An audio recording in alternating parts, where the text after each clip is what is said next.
दोस्तों, शिक्षा जगत से जुड़ी कुछ प्रमुख खबरों को आज डिटेल में देखने वाले हैं। सबसे पहले शुरुआत करते हैं एक जजमेंट से जो कि माननीय इलाहाबाद हाईकोर्ट के द्वारा दिया गया है, जो कि शिक्षा विभाग के लिए बहुत महत्वपूर्ण जजमेंट है।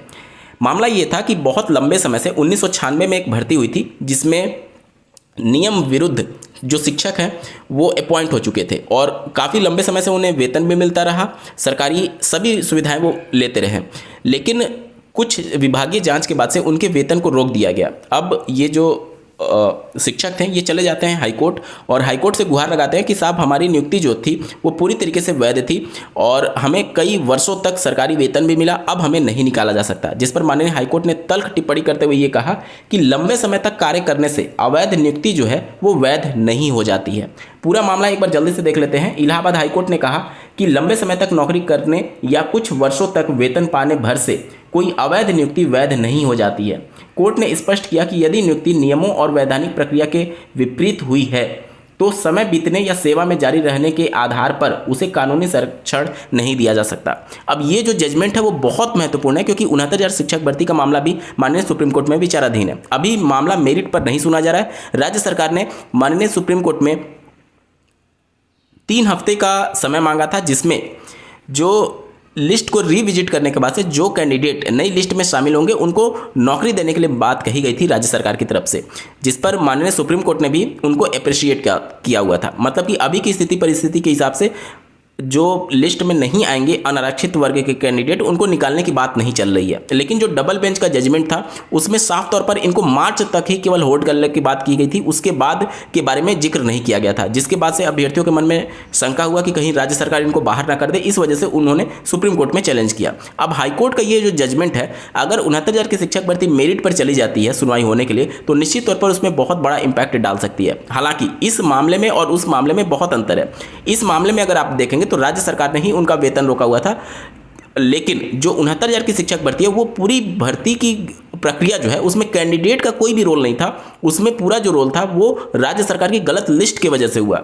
लेकिन अगर मेरिट पर मामला सुना जाता है तो ये एक बहुत महत्वपूर्ण पॉइंट वहां पर हो सकता है कि किसी भी की भी गलती क्यों ना हो, अगर नियुक्ति अवैध तरीके से हुई है, जो संवैधानिक प्रावधान है उसकी प्रक्रिया के विपरीत हुई है, तो उसको वैध नहीं करार दिया जा सकता। एक बार जल्दी से देख लेते हैं। इस टिप्पणी के साथ कोर्ट ने धर्मेंद्र कुमार जनता लघु विद्यालय महाराजगंज में वर्ष 1996 में हुई सहायक अध्यापकों की नियुक्तियों को चुनौती देने वाली याचिका को खारिज कर दिया। कोर्ट ने कहा कि याचिकाकर्ता यह साबित करने में विफल रहे कि उनकी नियुक्तियां विधिवत स्वीकृत पदों पर तथा निर्धारित नियमों के अनुसार हुई थी। यह आदेश न्यायमूर्ति मंजू रानी चौहान की एकल खंडपीठ ने अमर प्रकाश चंद व अन्य की याचिका पर दिया। याचियों का कहना था कि उन्हें विधिवत चयन प्रक्रिया के बाद नियुक्त किया गया था। वर्ष 2000 तक नियमित वेतन भी मिलता रहा। बाद में विभागीय जांच के नाम पर उनका वेतन रोक दिया गया। तो साफ तौर पर कोर्ट का ये कहना है कि चाहे किसी की भी गलती हो, यहाँ पर देख लीजिए कोर्ट ने स्पष्ट किया कि यदि नियुक्ति नियमों और वैधानिक प्रक्रिया के विपरीत हुई है तो समय बीतने या सेवा में जारी रहने के आधार पर उसे कानूनी संरक्षण नहीं दिया जा सकता। तो निश्चित तौर पर 69,000 में अगर मामला मेरिट पर गया, क्योंकि बहुत सारे ऐसे कैंडिडेट हैं जिनका जो लिस्ट लेकर के सरकार जाएगी, अगर उसमें उनका नाम नहीं रहता है तो सीधे तौर पर वो चैलेंज करेंगे कि या तो हम यहाँ पर याची हैं तो हमें भी एकोमोडेट कीजिए, अन्यथा जो भी प्रावधानों के विपरीत चयनित हो गए हैं उनको निकालिए। और इस प्रकार का जजमेंट उनके लिए रामबाण काम करेगा और वो निश्चित तौर पर इस मामले में चैलेंज करेंगे ही करेंगे, ताकि हर वो हथकंडे के तहत उनको नौकरी मिल पाए। देखिए यहाँ पर ये भर्ती इतनी खिचड़ी बन चुकी है कि सारे पक्षों का गला दूसरे के हाथ में पकड़ा हुआ है। ऐसे कैसे, मैं समझाता हूँ। जैसे अभी क्या है कि सभी पक्ष एक दूसरे के लिए राजी हैं कि हाँ सबको नियुक्ति मिल जाए, कोई दिक्कत नहीं है, किसी को डिस्टर्ब ना किया जाए और सबको नियुक्ति मिल जाए। लेकिन राज्य सरकार ये थोड़ी करेगी कि जितने भी याची इसमें बने हुए हैं उन सबको नौकरी दे दे। अब याचियों की संख्या 12-15 हज़ार अगर पहुंच जाती है तो अगर आपने देखा होगा चौथी लिस्ट जो निकाली गई थी वो 6800 की निकाली गई थी, और यहाँ पर 12-15 हज़ार को अगर एकोमोडेट करने की बात आएगी तो राज्य सरकार यहाँ पर फिर से उनके लिए चुनौती ये हो जाएगी कि इस तरीके से किसी को नौकरी नहीं बांट सकते। यहाँ पर जब आरक्षण में गलती हुई है तो आरक्षण के नियमों को सुधार करके और जो लिस्ट में आएगा उसी को तो नौकरी देने की बात आएगी।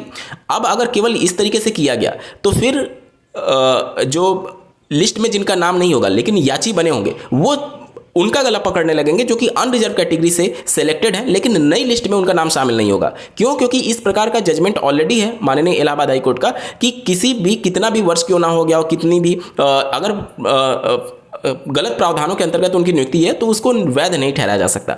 दूसरा, यहाँ पर अभ्यर्थियों के द्वारा ये मांग की जाने लगेगी कि मान लेते हैं इसमें कुछ पद जोड़ दिए गए और उस कैंडिडेट का नाम नहीं रहा लेकिन वो याची बना हुआ है, तो वो ये मांग करने लगेंगे कि जो पद आप जोड़ रहे हैं ये तो केवल 69,000 में आरक्षण को बैलेंस करने के लिए हुआ और अगर उन कैंडिडेट्स को नहीं निकाला गया तो यानी कि वो अनरिजर्व थे। अब अनरिजर्व की उतने ही रिजर्व कैटेगरी के सीटों की मांग उठने लगेगी, तब जाकर के पूरा जो आरक्षण है वो बैलेंस होगा। अब ये चीज़ें इतनी आसानी से निपटने वाली नहीं है, इसलिए नहीं निपटने वाली हैं कि या तो आपको पूरे याचियों को एकोमोडेट करना पड़ेगा और अगर नहीं करना चाहते हैं तो उनको निकालने जैसी नौबत आएगी, क्योंकि अगर ये मामला मेरिट पर गया तो मेरिट पर जाने से बहुत अभ्यर्थियों का यहाँ पर नुकसान हो सकता है। तो ये सारी चीज़ें स्थिति परिस्थिति होगी निश्चित तौर पर आने वाले समय में 69,000 शिक्षक भर्ती में। देखना होगा आगे क्या कुछ होता है। चलिए बढ़ते हैं अगली खबर की तरफ। जैसा कि आपको ज्ञात होगा, बरेली में एक खंड शिक्षा अधिकारी के द्वारा जितने भी प्राथमिक, उच्च प्राथमिक और कंपोजिट विद्यालय थे उन सबके इंचार्ज को निर्देशित किया गया था कि आप 100 कुंटल भूसा एकत्रित करने की जिम्मेदारी उनको दी गई थी। उसके बाद से जब शिक्षक संघ के द्वारा, शिक्षकों के द्वारा इसका विरोध किया गया, तब जाकर के उन्होंने आदेश पारित किया कि यह जो आदेश था वो स्वैच्छिक था, मतलब कि अपनी इच्छा से ये चीज़ें करने के लिए कहा गया। हालांकि पहले वाले लेटर में उन्होंने विभागीय कार्रवाई करने की बात कही थी। उसके बाद से आप अपने स्क्रीन पर देख पा रहे होंगे शिक्षकों ने भारी इसका विरोध किया। शिक्षकों का ये कहना था कि यूपी के सरकारी शिक्षक अब 100 कुंटल भूसा जुटाएंगे। बरेली में बीएससी ने जारी किया आदेश। टीचर बोले कि कल को गोबर उठाने के लिए भी हमसे बोला जाएगा। हालांकि ये आदेश जो था वो बीएससी ने नहीं बल्कि खंड शिक्षा अधिकारी ने जारी किया था। अब पूरे विरोध के बाद से उन्होंने अपने बयान में बदलाव किया और उन्होंने कहा कि ये स्वैच्छिक था। अब इस पर स्पष्टीकरण मांग लिया गया है बीएससी के द्वारा। दिनांक 29 मई 2026 को जिला बेसिक शिक्षा अधिकारी बरेली के द्वारा खंड शिक्षा अधिकारी को यहाँ पर पत्र लिखते हुए साफ तौर पर स्पष्टीकरण देने के लिए समय दिया गया है उनको कि आप आकर के अपना स्पष्टीकरण दीजिए। इससे विभाग की छवि धूमिल हुई है। शासन प्रशासन और समाज में इस आदेश का गलत प्रभाव पड़ा है और ट्रोलिंग के बाद से आपको आदेश वापस लेना पड़ा। तो इस तरीके की गलती आपसे क्यों हुई जिससे विभाग का जो छवि है वो बेकार हुआ है और इनको अपना पक्ष रखने के लिए बुलाया गया और अगर स्पष्टीकरण नहीं दे पाते हैं तो इन पर विभागीय कार्रवाई की जाएगी। ये तो वही बात हो गई कि कई बार क्या होता है ना कि कारपोरेट में जो एम्प्लॉयज़ होते हैं वो अपना नंबर बढ़ाने के लिए कुछ ऐसे कार्य कर देते हैं जिसको भुगतान उनको खुद करना पड़ता है। मतलब कि आप ऐसे कार्य कर देते हैं कभी कभी जिससे आपको ही क्षति पहुंच जाती है। तो ऐसे अपने नंबर बढ़ाने के चक्कर में इस तरीके से चीज़ें करने से बचें। सभी शिक्षा के अधिकारियों को इस पर विचार करना चाहिए कि क्या शिक्षक यही कार्य रह गया है कि वो भूसा, गोबर, ये सारी चीज़ें करेगा। अगर ये इसका विरोध नहीं होता, मीडिया में ये खबरें नहीं आती, तब तो हो सकता था कि वो विभागीय कार्रवाई भी कर देते अगर कोई शिक्षक इस तरीके की चीज़ें नहीं कर रहा होता। तो निश्चित तौर पर ये सारी चीज़ें समाज के द्वारा इसका घोर विरोध करना बेहद जरूरी है। चलिए बढ़ते हैं अगली खबर की तरफ। जैसा कि आपको ज्ञात होगा, शिक्षा मित्रों का माननीय सुप्रीम कोर्ट में 2017 में जो 1,37,000 पदों पर शिक्षा मित्रों का समायोजन रद्द किया गया था, उसके बाद एक मामला हाईकोर्ट पहुंचा जहां पर हाईकोर्ट ने आदेश दिया था उनको नियुक्ति देने के संदर्भ में। उसके बाद से कुछ बीएससी के द्वारा उसका डेटा भी कलेक्ट किया गया। अब यहाँ पर एक नई खबर निकल करके आ रही है कि शिक्षा मित्रों को सहायक अध्यापक बना नियमित किए जाने से इनकार को हाईकोर्ट में चुनौती दी गई है। एक बार जल्दी से पूरे मामले को देख लेते हैं। इलाहाबाद हाईकोर्ट ने प्राथमिक विद्यालयों में कार्यरत शिक्षकों को पद सृजित कर सहायक अध्यापक पर नियमित करने और वेतन भुगतान की मांग में दाखिल याचिका पर केंद्र सरकार व राज्य सरकार से 4 सप्ताह में जवाब मांगा है। याचिका की अगली सुनवाई जो है वो 17 जुलाई को नियत की गई है। यह आदेश न्यायमूर्ति मंजू रानी चौहान ने वाराणसी के जितेंद्र कुमार की भारती की याचिका को सुनवाई करते हुए दिया है। याचिका में अपर मुख्य सचिव बेसिक शिक्षा द्वारा 11 मई 2026 को पारित उस आदेश को चुनौती दी गई है जिसमें शिक्षा मित्रों को नियमित अध्यापक नियुक्त करने से इनकार कर दिया गया। याची के अधिवक्ता का कहना है कि प्रदेश में लगभग 1,70,000 शिक्षा मित्र प्राथमिक विद्यालयों में कार्यरत हैं। उन्हें मात्र 18,000 रुपये प्रति माह मानदेय दिया जा रहा है, जबकि वे सहायक अध्यापक की तरह कार्य कर रहे हैं। उनके रिटायरमेंट के उपरांत उन्हें ना तो ग्रेच्युटी मिलती है और ना ही पेंशन। ऐसे शिक्षा मित्र विगत 25 वर्षों से निरंतर शिक्षक कार्य कर रहे हैं। इतना ही नहीं, यदि किसी शिक्षा मित्र की सेवा के दौरान मृत्यु हो जाती है तो उनके उत्तराधिकार व परिवार को कोई भी पेंशन नहीं मिलती है, जबकि पेमेंट आप ग्रेच्युटी एक्ट तथा ईपीएफ एक्ट शैक्षिक संस्थानों में लागू है। संविधान की धारा 39, 42, 43, 47 में भी दैनिक भोगी संविदा एवं अन्य कर्मियों को सामाजिक सुरक्षा देने का दायित्व राज्य को है। राज्य अपना दायित्व शिक्षा मित्रों के मामले में नहीं निभा रही है। तो इस तरीके से कोर्ट में इनको चैलेंज किया गया है। चलिए बढ़ते हैं अगली खबर की तरफ। जैसा कि आपको ज्ञात होगा, माननीय सुप्रीम कोर्ट के द्वारा 1 सितंबर 2025 को टेट मामले में दिए गए जजमेंट को पुनः रिव्यू पिटीशन के तौर पर एक्सेप्ट करने के बाद से फैसले को रिजर्व कर लिया गया था, जिसका जजमेंट कल दिनांक 29 मई 2026 को डिलीवर किया गया।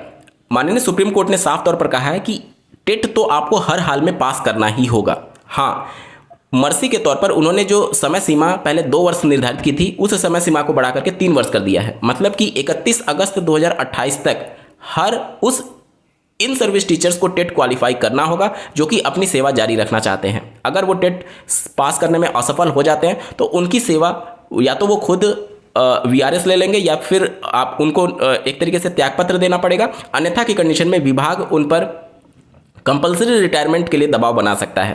साफ तौर पर सुप्रीम कोर्ट ने कह दिया है। हालांकि उनके बेनिफिट्स जो बनते हैं वो उनको मिलेंगे, जो भी उनका पेंशन बन रहा होगा या फिर जो भी उनकी ग्रेचुटी और भी जो उनके एरियर्स वगैरह बन रहे होंगे वो सारे बेनिफिट्स उनको मिलेंगे, लेकिन उनको सिस्टम से हटाना होगा अगर वो टेट क्वालिफाई नहीं कर पाते हैं। उनकी समय सीमा जो है वो 31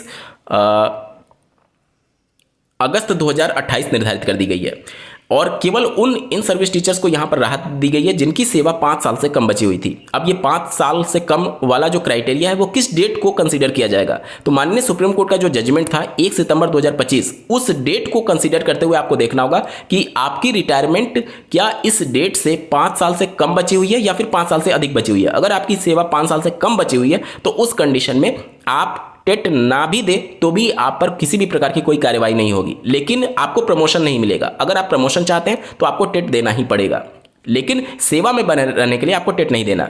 लेकिन जिनकी सेवा 5 साल से ज़्यादा बची हुई है 1 सितंबर 2025 को, उनको नौकरी में बने रहने के लिए भी और प्रमोशन दोनों के लिए भी उनको टेट क्वालिफाई करना पड़ेगा।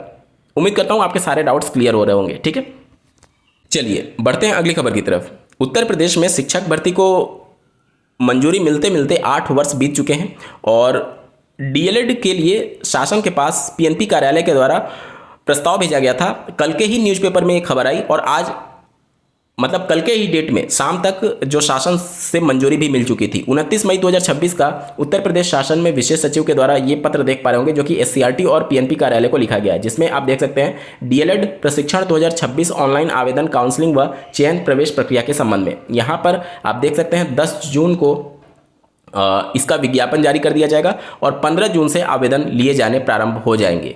ठीक है, और आवेदन पूर्ण करके और रजिस्ट्रेशन करने की जो अंतिम तिथि होगी वो 8 जुलाई होगी और इसके बाद से शुल्क जमा करने की अंतिम तिथि 9 जुलाई होगी और प्रिंट लेने की अंतिम तिथि 11 जुलाई यहाँ पर निर्धारित की गई है। और जो प्रशिक्षण है वो 14 सितंबर 2026 से प्रारंभ कर दिया जाएगा।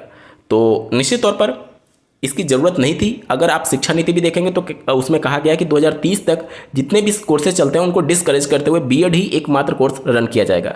तो यहाँ पर जो प्राइवेट इंस्टीट्यूशंस हैं उनका जो संघ है उनके प्रेशर की वजह से DLED कोर्स को यहाँ पर रन किया जा रहा है। अगर आप 2025 बैच वाला ही देखेंगे तो आधे से ज़्यादा वहाँ पर सीटें खाली रह गई हैं। 67 डाइट हैं, मतलब सरकारी विद्यालय हैं, जिनमें 67 में कोई भी एक ऐसा विद्यालय नहीं है जिसमें सभी की सभी सीटें भर गई हों। मतलब आप सोचिए इतना क्रेज इसका गिर गया है, फिर भी हर साल जबरदस्ती DLED कोर्स को रन किया जा रहा है सिर्फ और सिर्फ प्राइवेट कॉलेज के संघ के दबाव में, ताकि उनकी रोजी रोटी चलती रहे। आखिर जब इतने कैंडिडेट को ऑक्युपाई करने के लिए आपके पास सीट्स ही नहीं है, 8 साल से भर्ती नहीं आ रही है और अगर आ भी गई तो अगले 8 साल तक शायद भर्ती की उम्मीद खत्म हो जाएगी, तो आखिर क्या जरूरत है इतने कैंडिडेट्स को इस भीड़ में पुनः शामिल करने के लिए। निश्चित तौर पर इस पर विचार करने का समय आ चुका है कि क्या वाकई में इतनी भारी संख्या में DLED कोर्स करने वाले अभ्यर्थियों की संख्या की जरूरत है भी, या फिर सिर्फ और सिर्फ भीड़ बढ़ाई जा रही है। इस पूरे मामले पर आपका क्या कुछ कहना है कमेंट के माध्यम से जरूर बताइएगा और ऐसे ही महत्वपूर्ण अपडेट के लिए चैनल को सब्सक्राइब करना ना भूलें। इस वीडियो को देखने के लिए आपका बहुत बहुत धन्यवाद। भगवान करे आपका दिन शुभ हो।